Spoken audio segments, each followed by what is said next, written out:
During dinner, my daughter-in-law shouted, "Pretend you like the shrew, the inheritance is coming." I simply adjusted my dress and smiled. On Monday, I announced, "I donated all 9 million.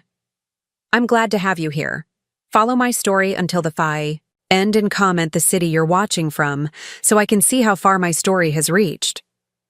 I've always believed that family gatherings should feel like warm embraces, not cold, calculated performances. But that Sunday dinner changed everything I thought I knew about my family, about the people I had loved unconditionally for decades. The evening had started pleasantly enough. My son Michael had suggested we all gather at his home for a special dinner. "Just because," he'd said over the phone, his voice carrying that rehearsed cheerfulness I'd grown accustomed to but chose to ignore. At 55, I'd learned to cherish these invitations, however infrequent they had become. I'd spent the afternoon preparing my famous apple pie, Michael's favorite since childhood. As I pulled into their driveway, I noticed Kiara's luxury SUV parked prominently in front, while my modest sedan would be relegated to the street. A small detail, perhaps, but one that seemed to perfectly symbolize my place in their lives. "Mom, you're here." Michael greeted me with a quick peck on the cheek, taking the pie from my hands before I'd barely crossed the threshold. "Kiara's just finishing up in the kitchen." Their home always felt like a showroom to me, immaculate, expensive, and somehow devoid of warmth despite all the designer furnishings. Photos of Kiara and Michael dominated the walls, with only a single small frame holding a picture of me with my grandchildren, tucked away on a side table where guests were unlikely to notice. Grandma. My grandchildren, Emma and Liam, came running, their genuine excitement a balm to my soul. I knelt down, my knees protesting, and embraced them tightly. "I've missed you two so much," I whispered, breathing in their scent, memorizing the feeling of their small arms around my neck. It had been nearly a month since I'd been allowed to see them, despite living just 20 minutes away. "Kids, don't wrinkle Grandma's dress." Kiara's voice cut through our moment as she emerged from the kitchen, wearing an outfit that probably cost more than my monthly pension. She didn't hug me or even smile, just nodded in my direction. "Dinner's almost ready." The evening progressed with the usual tension disguised as polite conversation. Kiara dominated the discussion, talking about their recent vacation to the Maldives, the private school they were considering for Emma, and the country club membership they'd finally secured. Michael occasionally glanced at me with what I interpreted as apologetic eyes, but he never steered the conversation toward anything that might include me. I was just finishing my meal when I excused myself to use the restroom. The downstairs bathroom was being renovated, another of Kiara's projects, so I headed upstairs. As I approached the landing, I heard their voices drifting from the kitchen. "I don't see why we have to do this every month," Kiara was saying, her voice sharp with irritation. "She barely notices the effort anyway." "She's my mother, Kiara," Michael replied, though his defense sounded weak, practiced. "Finge que gosta." "Da Megara," Kiara hissed. "A herança vem aí." She didn't realize I understood Portuguese, a language I'd learned years ago for a job I once loved. "Just pretend you like the old shrew. The inheritance is coming soon enough." My hand flew to my chest as if to physically hold my heart together. I stood frozen, my breath caught painfully in my throat. "Keep your voice down," Michael whispered urgently. But he didn't contradict her. He didn't defend me. His silence was a confirmation that cut deeper than Kiara's words ever could. Somehow, I managed to compose myself before returning downstairs. I smoothed my dress, a simple blue one I'd worn specifically because Kiara had once complimented it, and fixed a smile on my face that felt like it might crack my skin. "That was a lovely meal," I said as I rejoined them, my voice steady despite the earthquake happening inside me. "But I should probably head home. I'm feeling a bit tired." "Already?" Michael asked, though I could see the relief in his eyes. We Haven't even had your pie yet. You can enjoy it tomorrow, I said, gathering my purse. I've been fighting a headache all day. Kiara barely looked up from her phone. Feel better, Agatha. The drive home was a blur. Tears threatened, but I held them back with the determination of a woman who had weathered far worse storms. By the time I pulled into my driveway, a strange calm had settled over me. Inside my modest but comfortable home, a home I'd paid for with decades of hard work, I sat in my favorite chair and finally allowed reality to wash over me. My son and his wife were waiting for me to die so they could inherit my money. The monthly dinners, the occasional phone calls, the measured politeness, it was all a performance with a price tag attached. $9 million. That's what my financial advisor had recently confirmed my estate was worth, thanks to some smart investments and the sale of my late husband's business. $9 million that apparently meant more to my son than the woman who had given him life, who had held him through fevers and heartbreaks, who had worked 60-hour weeks to put him through college. As the first tear finally fell, I reached for my phone and pulled up my calendar. My appointment with my attorney was already scheduled for Monday morning, a routine check-in I'd planned weeks ago. A coincidence that now felt like destiny. I went to bed that night with my mind racing but my heart strangely steady. By morning, I knew exactly what I needed to do. They wanted my money? Well, they were about to learn a valuable lesson about making assumptions. Monday couldn't come soon enough. Sleep eluded me that night. Every time I closed my eyes, I heard Kiara's voice. Just pretend you like the old SHREW. And worse. My son's telling silence. As I lay awake, memories flooded back, washing over me like waves. Some gentle with nostalgia, others sharp with newly recognized pain. I remembered the day Robert died, 27 years ago, but the memory remained razor sharp. Michael was just 8 years old, clutching my hand at the funeral, his small fingers ice cold despite the summer heat. It's just us now, buddy, I'd whispered, trying to sound stronger than I felt. But we're going to be okay. Robert had left us with little more than a modest life insurance policy and a fledgling construction supply business drowning in debt. Friends and family had suggested I sell whatever assets remained and find a husband to help raise Michael. It was 1996, but their advice felt straight out of 1956. Instead, I dove headfirst into saving the business. I knew nothing about construction supplies, but I learned. Nights spent at the kitchen table after Michael was asleep, poring over contracts and inventory lists, teaching myself QuickBooks and negotiation tactics. I remembered the missed school plays and parent-teacher conferences when suppliers needed meetings or clients required attention. How many times had I arrived breathless and apologetic, slipping into the back of the auditorium just as Michael's part finished? How many nights had I tucked him in with promises to make it up to him, only to miss breakfast the next morning for an early delivery? It's for us, Michael, I'd explain. I'm building something for our future. He would nod, those solemn eyes, so like his father's, but I always saw the disappointment there. The business grew, despite the odds. I expanded from construction supplies to real estate development, developing a knack for identifying promising properties. One successful project led to another, and by the time Michael left for college, Westfield Developments was worth 7 figures. I made sure Michael wanted for nothing: the best schools, summer camps, extracurricular activities, a car at 16, a fully funded college education at his university of choice. No loans, no debt, no financial worries. The things I'd never had growing up. You're spoiling him, my sister Jean warned me once.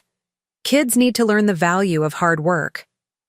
He sees me working hard enough for both of us, I'd replied, dismissing her concern. I want him to have opportunities I never had. Now, staring at my bedroom ceiling, I wondered if Jean had been right all along. I remembered the day Michael brought Kiara home.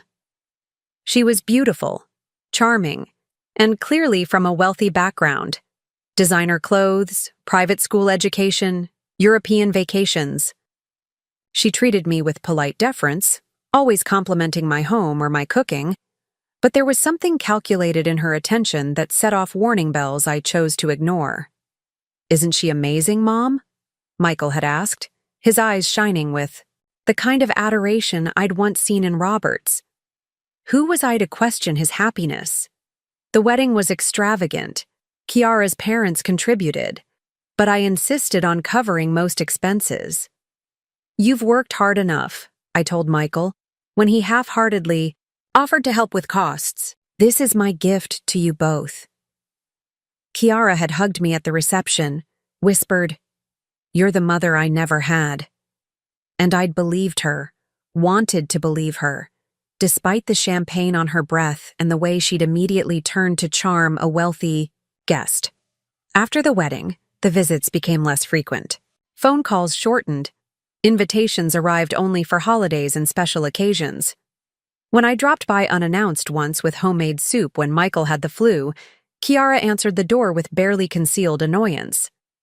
"We've got it under control, Agatha," she'd said, not inviting me in. "Michael's resting. I'll tell him you stopped by. When my grandchildren were born, I thought things might change. I offered to babysit, to help around the house, to give the new parents some time alone. Kiara always had an excuse. They had a nanny. Her mother was visiting.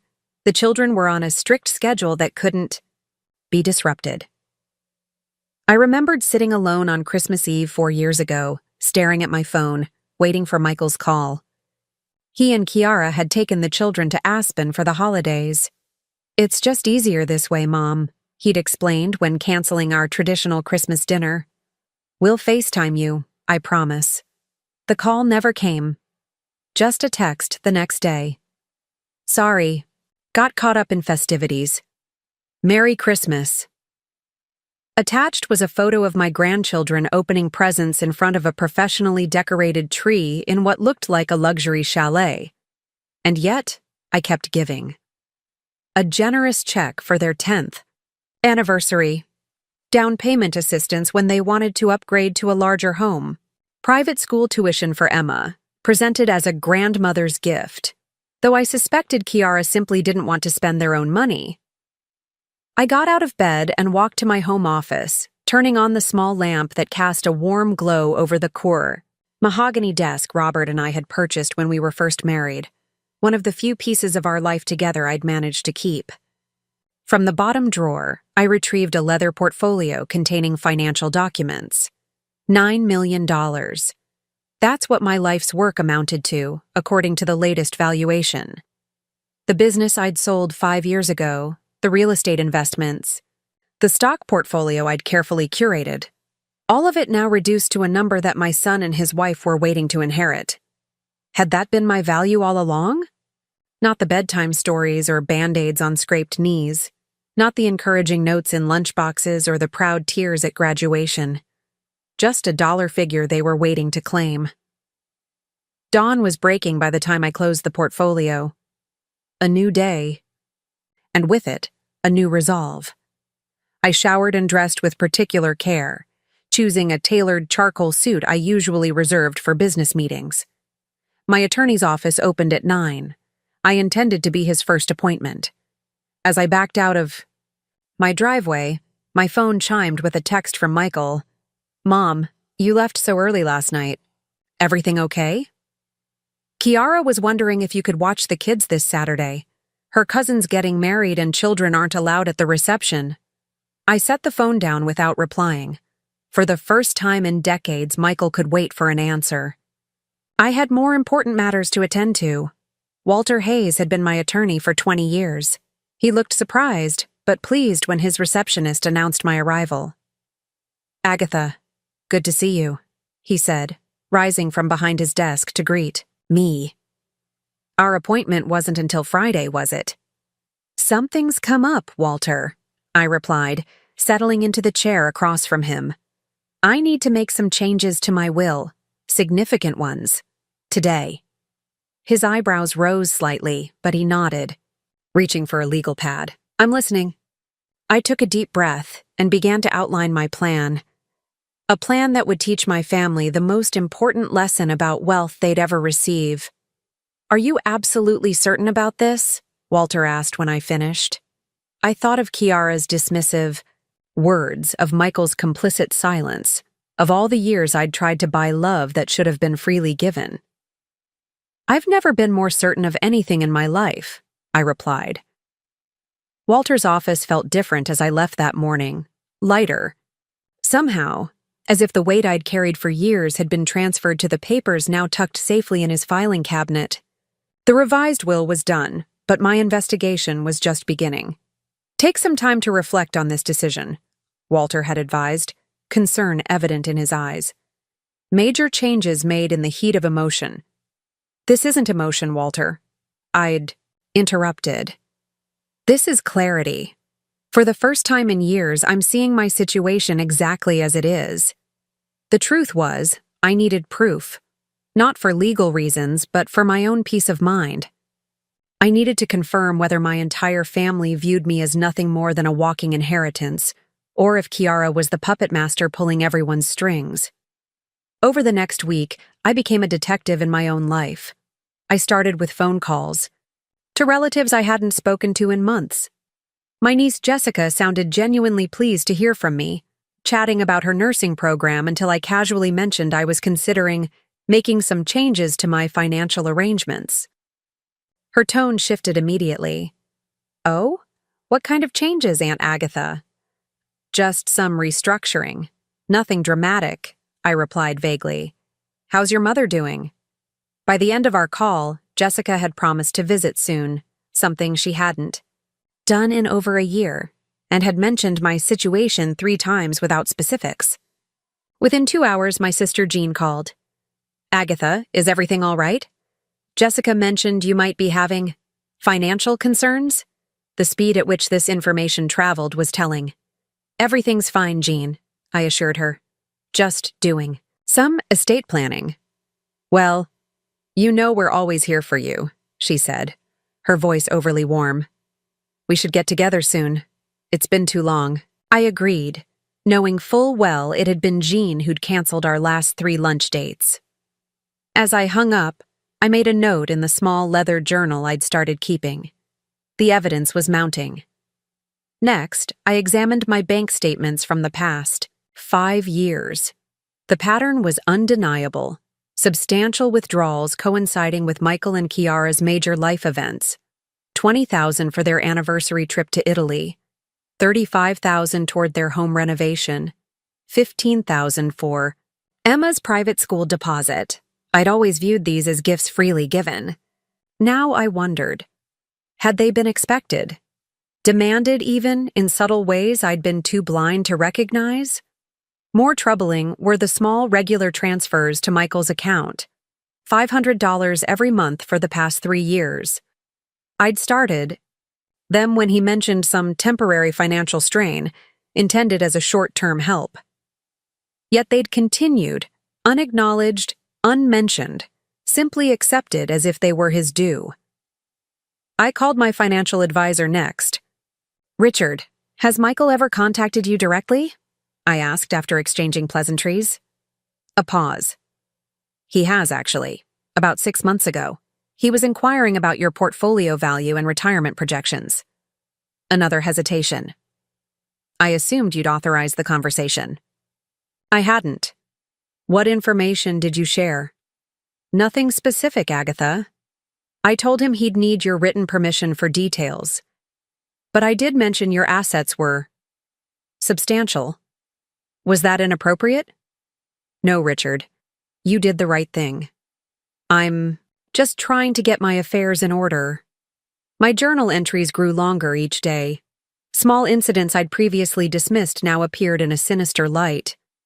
The time Kiara had borrowed my credit card for emergency diapers and returned it with $800 in unexplained charges.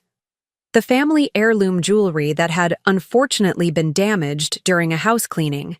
Pieces that had mysteriously disappeared. Michael's increasing reluctance to discuss their finances despite their lavish lifestyle. The most revealing test came when I canceled Saturday's babysitting without explanation. Michael called immediately. "Mom, we really need you tomorrow. Kiara's already bought her dress for this wedding." "I'm sorry, Michael. Something important came up." "More important than helping your family?" His voice had an edge I rarely heard. Frustration bordering on anger. "Yes," I said simply. "More important." The silence that followed spoke volumes. No concern for what my important matter might be. No offer to help me instead. Just disappointment that I wouldn't be providing the free childcare they'd counted on. "Fine," he finally said. "We'll figure something out." 3 hours later, Kiara called with a voice dripping honey. "Agatha, darling, I hope everything's okay. Michael mentioned you had something come up Saturday." "Just some personal business. Kiara, anything we can help with?" She paused. "You know, if it's about the house or any paperwork, Michael would be happy to come over." "Paperwork?" "You know, important documents. Wills, trusts, that sort of thing. It's so complicated these days, isn't it? Michael worries you might be overwhelmed managing it all alone." There it was. The confirmation I'd been seeking but dreading to find. My son's wife was not only counting on my money, she was actively strategizing how to ensure they'd get it all. "That's thoughtful, Kiara, but my affairs are in excellent order. I just saw my attorney this week, in fact." Another telling silence. "Oh.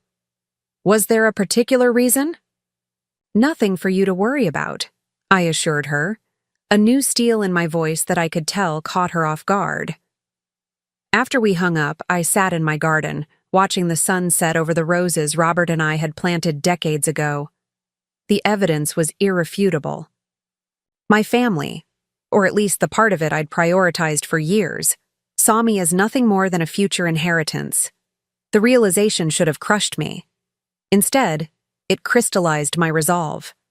The plan I'd set in motion with Walter wasn't just right, it was necessary. That evening, I called Jean's daughter Jessica back. "About that visit you mentioned," I said. "Are you free for lunch tomorrow? There's something important I'd like to discuss with you." Jessica sounded surprised, but agreed readily. I hadn't seen her in nearly a year, but I remembered she had always been direct and honest. Sometimes painfully so. Tomorrow would determine if there was anyone in my family worth keeping close. As I prepared for bed that night, my phone chimed with a text from Michael. "Found a sitter for tomorrow. Hope everything's okay with you. Should we be worried?" For the first time in my adult life, I left my son's message unanswered. The time for pretense was over.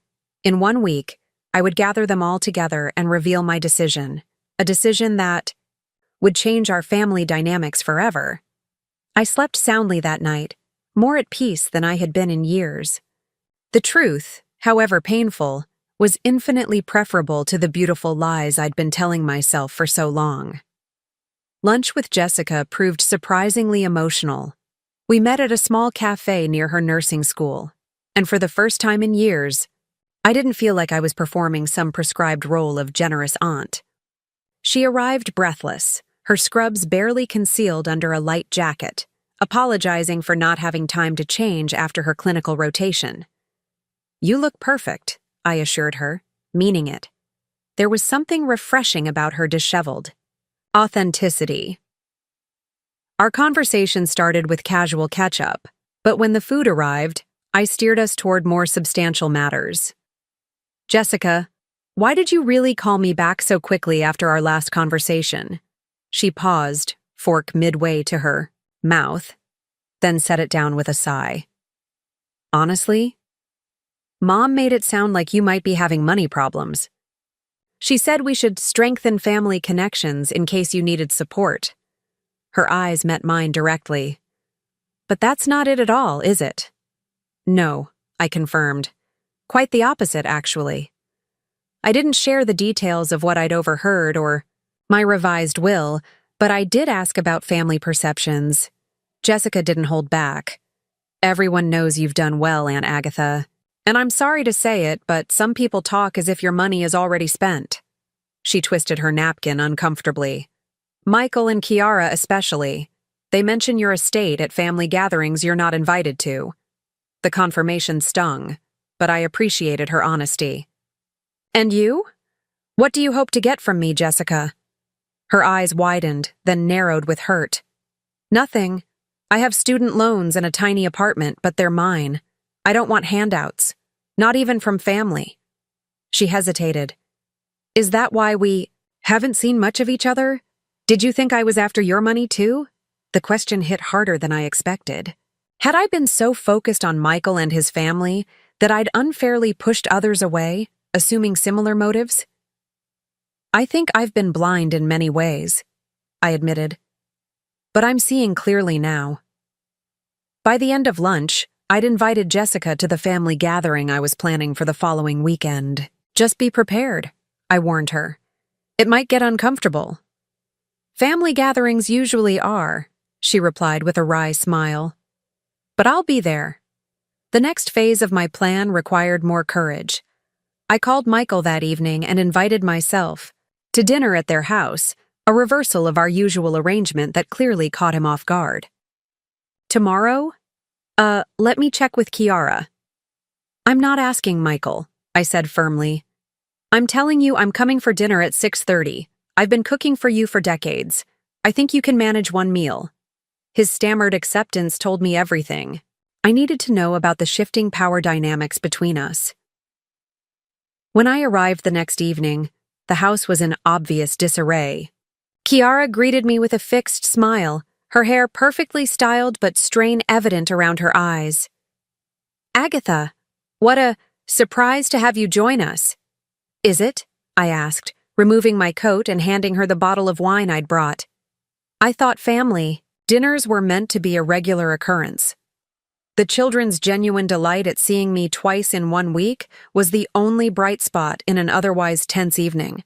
Kiara had ordered takeout, not even attempting to cook, while Michael seemed perpetually on edge, watching my every reaction as if I might explode at any moment.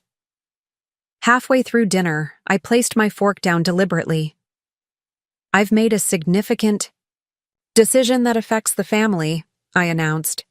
I'd like everyone to come to my house this Saturday at noon. There's something important I need to share. Kiara's smile froze. What kind of decision? One that's been a long time coming, I replied calmly. I expect everyone to be there. You, Michael, the children, Jean and her family. I've already spoken with Jessica. Mom, if this is about your will or anything like that, Michael began, confirming every suspicion I'd had. This is about family, I interrupted, and what that word truly means. The rest of dinner passed in uncomfortable conversation, punctuated by long silences. As I prepared to leave, Kiara pulled me aside with forced intimacy. Agatha, you know we love having you here, but these surprises are a bit disruptive. Is everything okay with you? Mentally, I mean. Women your age sometimes struggle with emotional stability. The condescension was breathtaking. I've never been more stable, Kiara, I replied. But thank you for your concern. The days leading up to Saturday's gathering were surprisingly peaceful. I spent them putting my affairs in order. Not in the euphemistic sense, but literally organizing my life and home.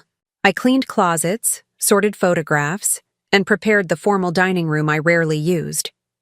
Walter called mid-week to confirm the paperwork was finalized. The documents will be delivered Friday, he assured me. Are you still certain about this, Agatha? Absolutely, I told him, more certain with each passing day. By Saturday morning, everything was ready. I'd prepared a simple lunch, nothing elaborate, just sandwiches and salad. This wasn't a celebration, after all, but a reckoning. Jean's family arrived first, her husband Tom, Jessica, and her son Brian with his wife.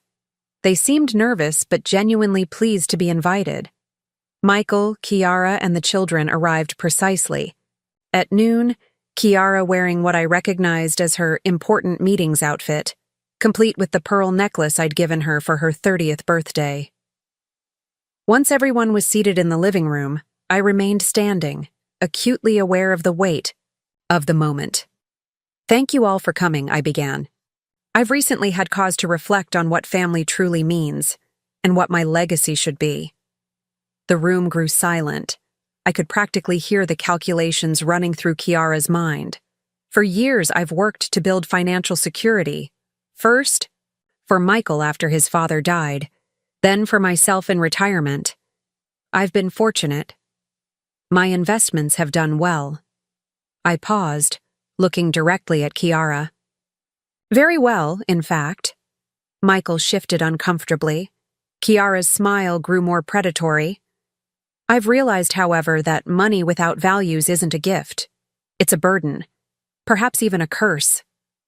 I opened the folder Walter had delivered and removed the documents inside. "I've made a decision about my estate, which is currently valued at approximately $9 million. A collective intake of breath filled the room. Even Jean, who I knew had suspected my success, seemed shocked by the figure. As of Monday, $6 million of that amount has been donated to a trust dedicated to supporting small business owners who are single parents. The remaining $3 million will be distributed as follows." Kiara's face drained of color. Michael's mouth opened, then closed without sound. "Michael and Kiara, you will receive $250,000, enough to pay off your mortgage, but not enough to maintain your current lifestyle without working." "Mom, you can't be serious," Michael began, but I held up my hand. "Emma and Liam will each receive $1 million in education trusts, accessible only for tuition and related expenses, with any remainder released when they turn 30. Kiara stood up abruptly. "This is outrageous. You can't just—" "I can, and I have," I said calmly. "The remaining funds will be distributed among other family members who have demonstrated that they value relationships over resources." I looked at Jessica, whose eyes were wide with shock, then back to my son and his wife. "You've made it clear what matters most to you," I continued. "And it isn't me." Michael's face had turned an alarming shade of red. "Is this because Kiara called you a name? She was just joking." The room fell silent again as everyone processed this revelation. "This isn't about a name, Michael. This is about the silence that followed it. Your silence." I set the papers down on the coffee table. "The donations have already been processed. The decision is final." Kiara grabbed her purse, her movements jerky, with rage. "Come on, Michael, we're leaving." But Michael didn't move. For the first time in years, he was looking at me, really looking at me, with something beyond expectation or obligation in his eyes. "What have we done?" he whispered. The silence that followed Michael's question hung heavy in the room. Kiara stood by the doorway, her face contorted with fury, while the rest of the family remained frozen in their seats, witnesses to the implosion of carefully constructed facades. "What have we done?" Michael repeated, his voice stronger this time. "Mom, you can't be serious about this." "I've never been more serious about anything in my life," I replied, my voice steady despite the emotions swirling inside me.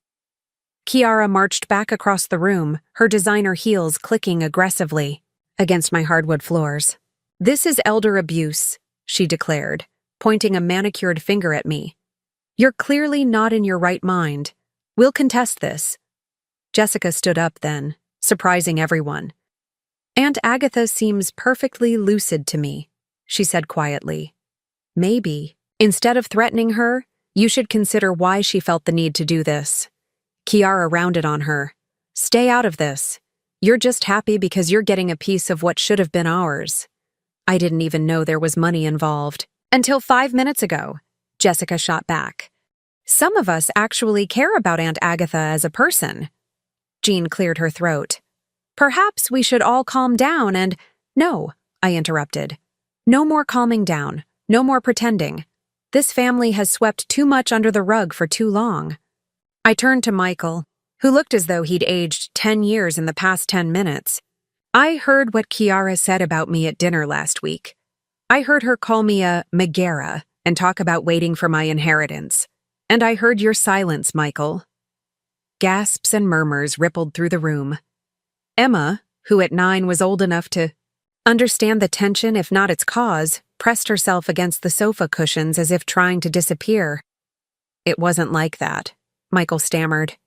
Kiara was just frustrated. We didn't mean... Don't lie to me, I said sharply. Not anymore. I've spent the past week looking back at our relationship over the years. The monthly checks you never acknowledged, the gifts that became expectations. The way I was gradually excluded from your lives except when you needed something. That's not fair, Kiara interjected. We include you in everything important. When was the last time you invited me over without asking for money or childcare? I challenged. Her mouth opened, then closed without an answer. The truth is, I continued, looking around the room at all of them. I enabled this. I thought I could buy my way into your lives. I thought if I just gave enough, money, time, support, I'd be valued. But that's not how family is supposed to work. Michael's eyes filled with tears. Whether from genuine remorse or the loss of his expected windfall, I couldn't tell. Mom, please, he said, stepping toward me. We can fix this. We love you. Do you? I asked simply. Or do you love what I can provide? Of course we love you, he insisted, glancing back at Kiara, who remained stonily silent. This is just a misunderstanding. Then explain it to me, I challenged. Explain why you checked on my estate value with my financial advisor without my knowledge. Explain why every time I've set a boundary this past week, declining to babysit, insisting on dinner at your house, you've reacted with anger rather than concern. He had no answer. Jean stood up, her expression troubled. Agatha, while I don't condone Kiara's behavior or Michael's complicity, don't you think this is an extreme reaction? They're still your family. Yes, they are, I agreed. Which is why I didn't leave them nothing. The children's education is secured. Their home can be too if they choose to use the money wisely. But I won't fund a lifestyle built on waiting for me to die. You self-righteous old... Kiara began. But Michael cut her off with a sharp gesture. Enough, Kiara. You're making it worse. He turned back to me, his expression shifting to something that might have been genuine remorse. Mom, I don't know what to say. I never meant for you to feel used. Intentions matter less than actions, Michael. For years, your actions have shown me exactly where I stand in your priorities. So that's it? Kiara demanded. You've made your decision, ruined our lives, and now we're just supposed to accept it? Your lives aren't ruined, I responded calmly. You're both healthy, educated adults with every advantage. If losing an inheritance you never earned ruins you, then I've failed as a mother in more ways than I realized. The room fell silent again. Tom, Jean's husband, who had remained quiet throughout the confrontation, finally spoke up. Perhaps we should give Agatha and Michael some privacy to discuss this. I shook my head. No, this needs to be said in front of everyone. No more secrets, no more pretending. I walked over to where Emma and Liam sat, their small faces pinched with confusion and distress. Kneeling down to their level, I took their hands in mine. I want you both to know that none of this is your fault. I love you very much, and I always will. That's why I've made sure you'll have money for college and whatever comes after, because grandmothers are supposed to look out for their grandchildren's futures. Emma's eyes filled with tears. Are you mad at Daddy and Mommy? I'm disappointed, I told her honestly. But that has nothing to do with how I feel about you. I stood up again, facing the room. I've made my decision and it's final. What happens next is up to each of you. Kiara grabbed her purse again. Children, we're leaving. Now. Michael hesitated, looking torn between his wife and his mother. Michael, Kiara snapped. Now. With a last, conflicted glance at me, he followed his wife, ushering the children toward the door. The sound of it, slamming behind them, echoed through the suddenly quiet house. Jean approached me cautiously. Agatha, are you okay? I nodded, surprised to find it was true. I am. For the first time in years, I think I really am. After the others had left, with promises to call and check on me, Jessica stayed behind to help clean up the barely touched lunch. I'm proud of you, Aunt Agatha, she said as we washed dishes side by side. That took incredible courage. Not courage, I corrected her. Self-respect. Something I should have found years ago. What do you think will happen now? She asked. With Michael and Kiara, I mean. I considered the question as I dried a plate. I don't know. That's up to them. But I do know that whatever relationship we have going forward will be built on something real, not financial dependence. Jessica nodded thoughtfully. For what it's worth, I think Michael does love you. He's just lost his way. Perhaps, I acknowledged. Time will tell.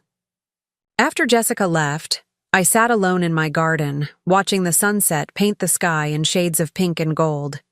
The confrontation had been painful, yes, but also strangely freeing. The weight I'd carried for so long, the desperate need to be valued, by people who saw me as a means to an end, had finally been set down. My phone buzzed with a text from Michael. We need to talk. Just you and me. I stared at the message for a long moment, then typed a simple reply. When you're ready to be honest, I'll be here.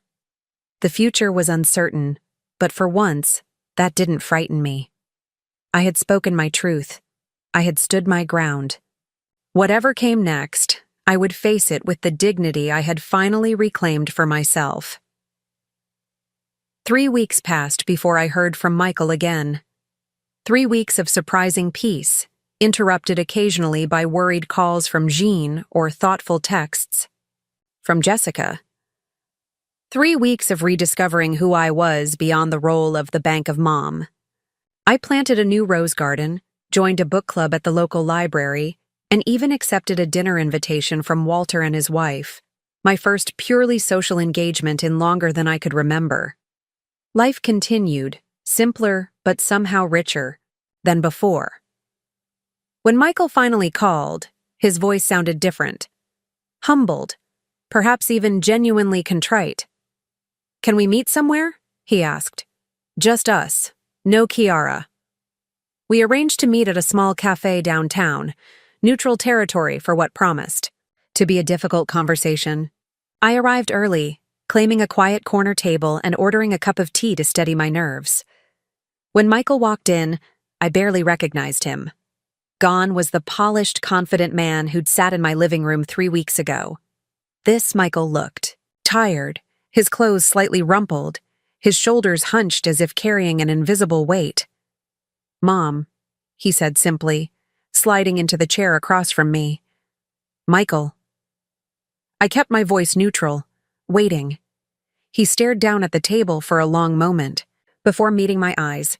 Kiara's left, he said finally. She's filed for divorce.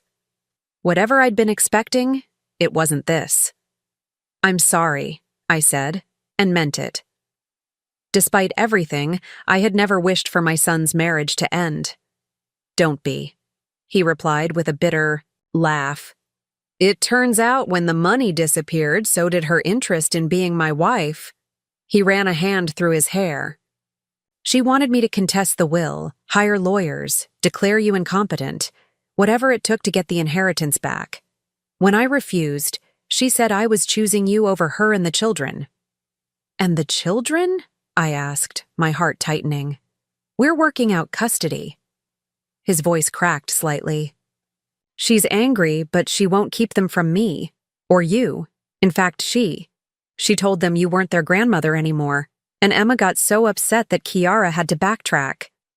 I sipped my tea, processing this information. I never intended to cause this kind of upheaval in your life, Michael. Didn't you? He challenged, though without real heat. You knew exactly what you were doing when you changed your will. I knew I was establishing boundaries, I corrected. I knew I was refusing to be used anymore. The consequences of that were up to each of you. He nodded slowly. Fair enough.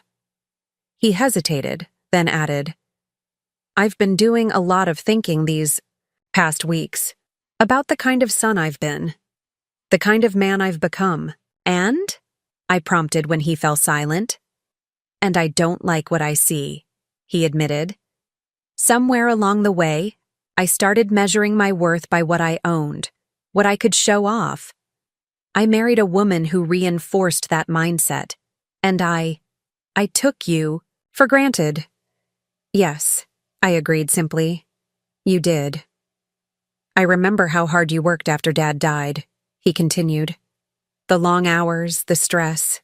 I was so proud of you then. Somewhere along the way, I stopped seeing your success as something you earned and started seeing it as something I deserved to benefit from. Why? I asked, the question that had haunted me for weeks finally finding voice. Was I too generous? Did I make it too easy?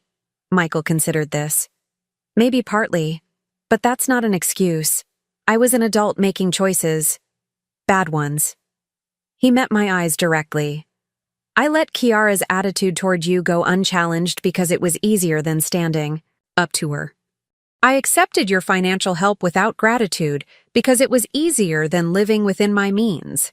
I allowed the distance between us to grow because addressing it would have meant confronting uncomfortable truths. His honesty was unexpected, and I had to admit, touching. I'm trying to do better now, he continued. I've moved into a smaller apartment. I'm looking at my spending, making changes. Emma asked why we couldn't live in our house anymore, and for the first time, I gave her an honest answer that we'd been living beyond our means, and it was time to be more responsible. How did she take it? A small smile touched his lips. Better than I expected. She asked if that meant we could get a dog now, since the old house had rules against pets. I found myself smiling too, recognizing the resilience of children. I don't expect forgiveness, Michael said after a moment, and I don't expect you to change your mind about the will. But I want you to know that I understand why you did what you did, and in a strange way, I'm grateful. Grateful? I echoed. Surprised? This wake-up call was long overdue. I hate that it took something so dramatic to make me see what I was becoming. But I'm glad it happened before it was too late to change. I studied my son's face, searching for signs of manipulation or insincerity, but found none. This wasn't the polished performance I'd grown accustomed to. This was raw, painful honesty. I've missed you, I admitted finally. Not the you that showed up for monthly dinners with an agenda, but the real you. The son who used to call just to tell me about his day. I've missed that too, he said quietly. I've missed a lot of things. We talked for nearly 2 hours, laying bare years of misunderstandings and unspoken resentments. It wasn't easy, and at times it was painfully uncomfortable, but it felt necessary, like lancing a wound to allow it to heal properly. When we finally parted, Michael hugged me tightly. Can I bring the kids to see you this weekend? He asked. No agenda, no expectations, just family time. I'd like that, I told him, meaning it. The following Saturday, Michael arrived with Emma and Liam, both clutching homemade cards. We spent the day baking cookies and playing board games, and for the first time in years, I felt like a grandmother rather than an ATM. As weeks turned into months, our new relationship slowly took root. It wasn't perfect. There were setbacks and difficult moments, times when old patterns threatened to resurface. But there was honesty now, and a mutual respect that had been missing before. Kiara remained distant, our only communication happening through Michael regarding the children. The divorce proceeded, and though I never asked for details, Jessica mentioned hearing that Kiara had started dating a wealthy real estate developer barely a month after the separation. 6 months after. What the family now referred to simply as the meeting, I invited everyone to my home for Thanksgiving. Jean and her family came, including Jessica, who proudly introduced her new boyfriend. Michael arrived with Emma and Liam, all three looking more relaxed and genuine than I'd seen them in years. As we gathered around the table, I looked at the faces of my family. Imperfect, complicated, but real. The relationships were no longer transactional but built on something more meaningful. Before we eat, I said, raising my glass, I'd like to propose a toast. Everyone fell silent, glasses raised expectantly. To second chances, I said simply, and to the courage to demand better, from others and from ourselves. To second chances, they echoed. Later, as the evening wound down and guests began to leave, Michael lingered behind to help with cleanup. You know, he said as we worked side by side in the kitchen, I think this might have been the best Thanksgiving we've ever had. Because of the food? I teased. Because it was real, he replied seriously.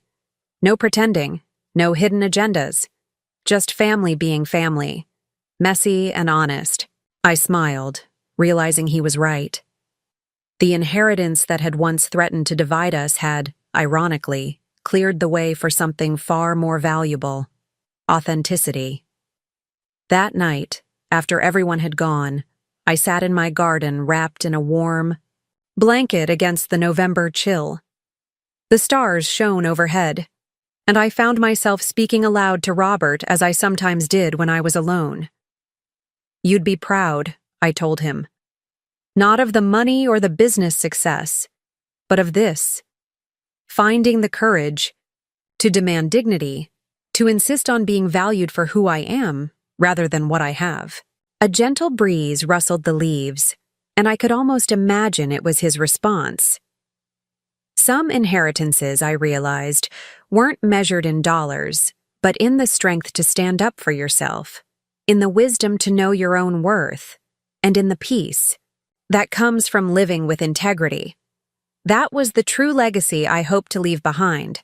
Not millions in the bank, but the example of a woman who finally learned that respect cannot be bought, only earned, and that genuine love is never conditional. Had reclaimed my dignity, and in doing so, I had found something far more precious than any inheritance: myself. Now I'm curious about you who listen to my story. What would you do if you were in my place? Have you ever been through something similar? Comment below. And meanwhile, I'm leaving on the final screen 2 other stories that are channel favorites, and they will definitely surprise you. Thank you for watching until here.